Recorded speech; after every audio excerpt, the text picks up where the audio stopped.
Hey everybody, welcome to day 11 of Songs Without Words, Opus 67. I think it'd be good to do a little recap of the piece, where we're at so far. And I often like to start my practicing sessions playing through, seeing how things feel, and then focusing on the problem areas.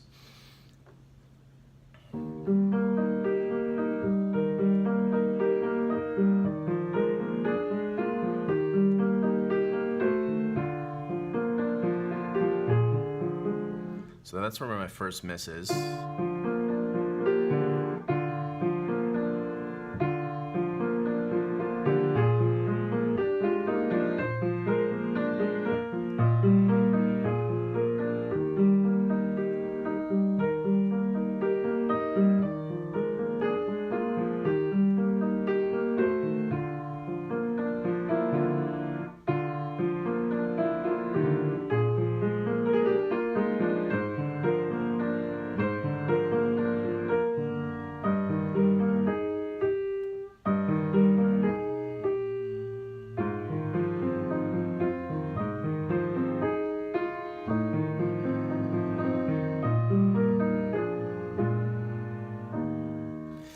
So that's enough to work with. I missed in measure 3 and measure 7 and measure 8.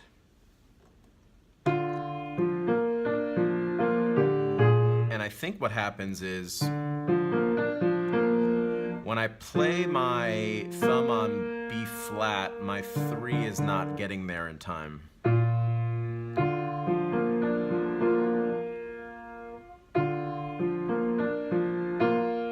So I'm playing through and stopping right here to make sure that my 3 is there.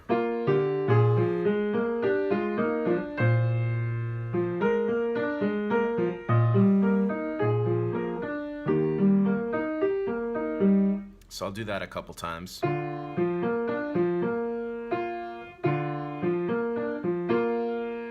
Is it there? I'm checking to make sure that my... And the 3 gets there in the playing of the B flat. It's one motion. It's not... It's... There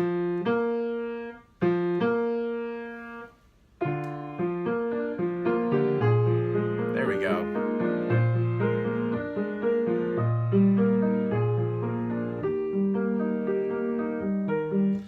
I missed again in the second part here. So I'm checking this moment. This is measure 7.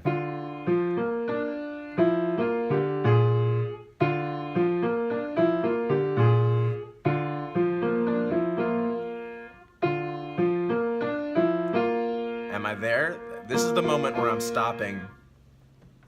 Number 1, it feels good to note verticalities that are stable, like 1 and 1 in both hands.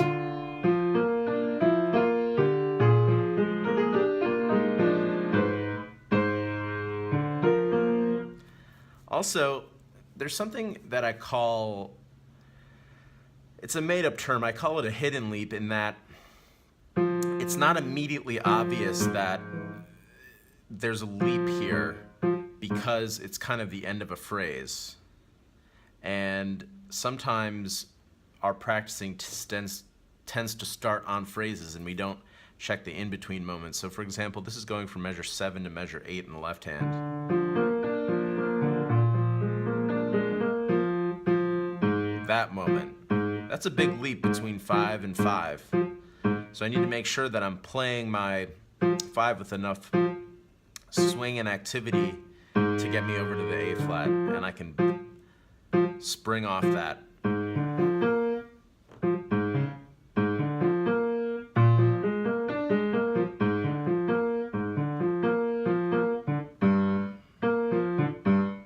There is also what I call sometimes like a hidden leap.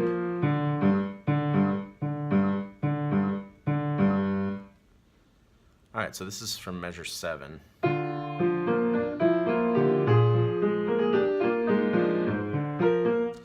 I didn't feel totally stable landing there.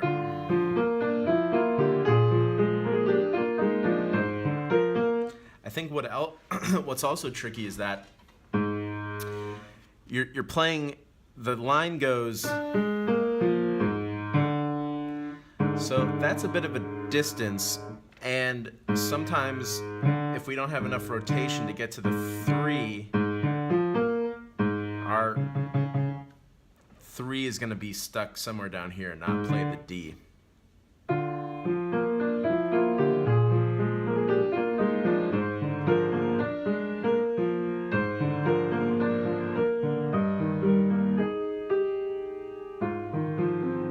Let's try that again. Am I there? Yes.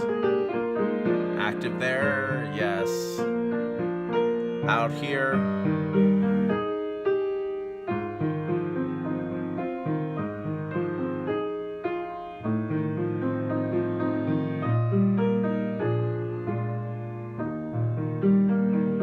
Let's continue on.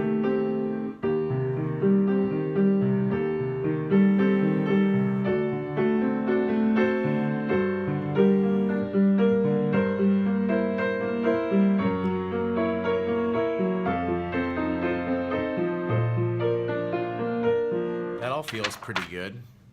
This is starting from 15.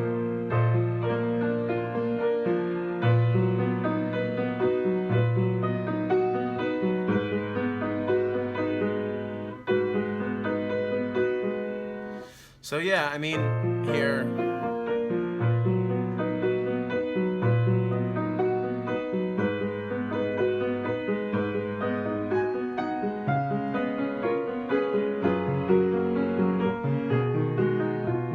That all feels good. So in this next section, this is starting from measure 19.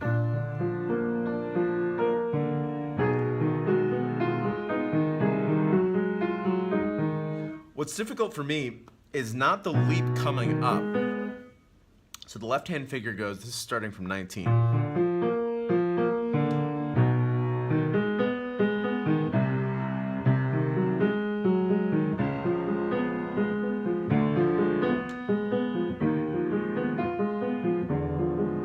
I think there's 2 challenges here. Number 1 is it's going to be tricky not to leap down into the octave and play it very loudly.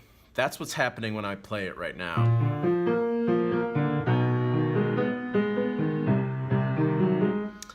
And the second thing is that the leap up is okay, but it's the leap down in that you're crossing over. Here you're crossing up and over, here you're crossing down and over. It's also, you're leaping to the note and away from the note very, very quickly. So here, leap there, and then you're immediately off it. So really you're going, just isolating those 2 loops, the note preceding the leap to the octave and the note after the leap. So you're going from 4,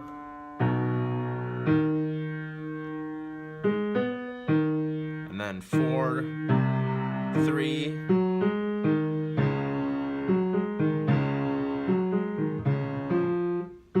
so you're going 3 octave 3, 3 octave 3. And I don't necessarily think that's a great practice loop, but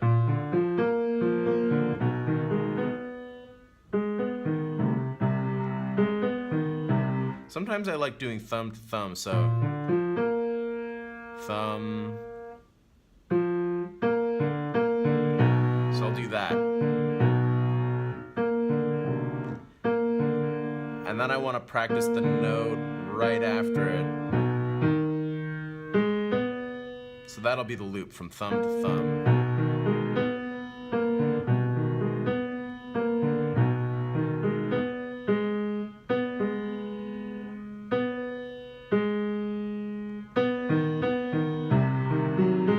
There's another thumb to thumb.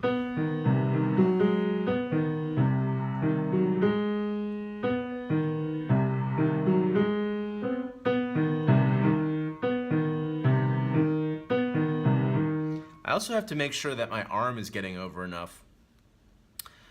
Sometimes I think my arm might be a little bit out of place there. So this is starting from measure 19.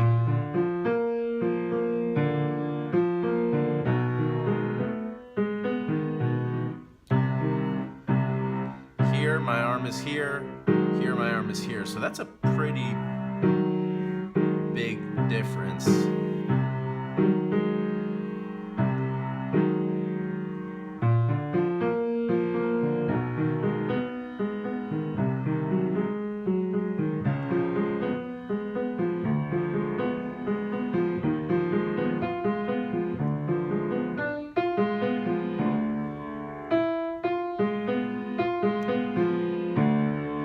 Here,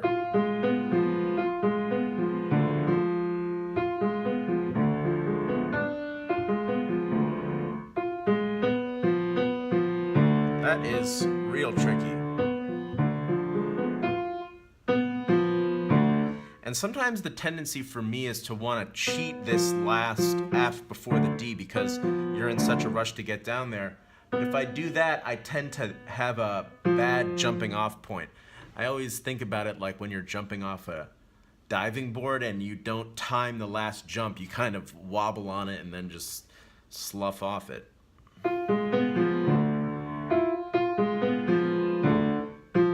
So there's a lot of activity on that 5, and I'm swinging to the left and then to the right.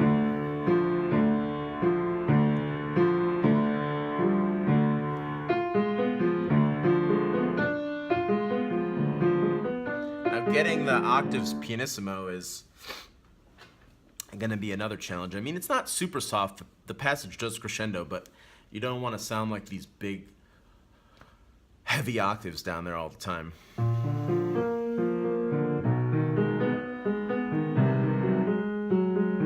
I'll also have to get the pedaling together. This is, the way it's marked in the score is pedal from here, off, pedal, off, pedal. So these chords are pedaled to give that kind of effect.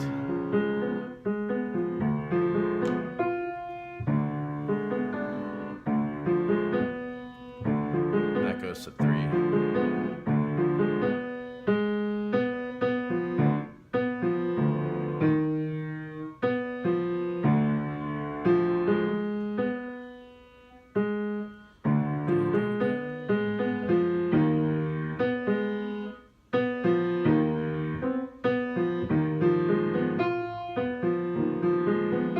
So what I'm doing here is just kind of isolating some of the thumb-to-thumb moments.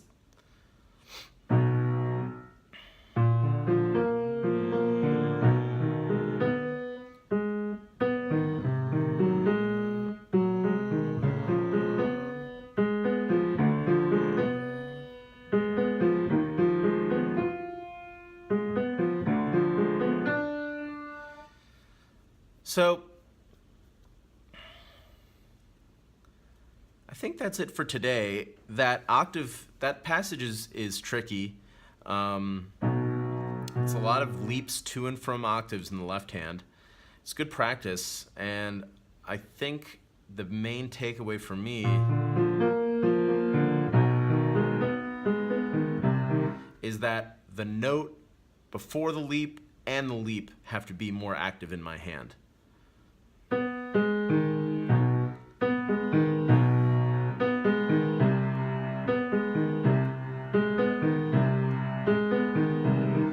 Want to resist practicing just landing on the octave because that's giving a false sense in my hand.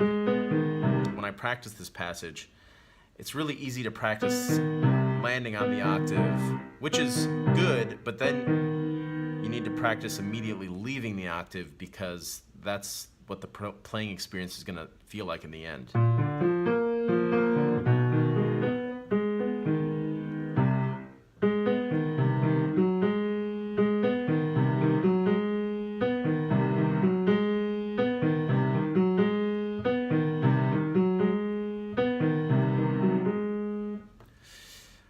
So that's it for today. More specific problem solving that's going to keep coming up. And also, as I learn the piece, I demand greater accuracy in different sections. When I'm first going through, I want to make sure, okay, I generally have the pieces together, but now I'm really demanding more accuracy, better playing experience from the specific passages. So we'll pick it up tomorrow. Thanks, guys.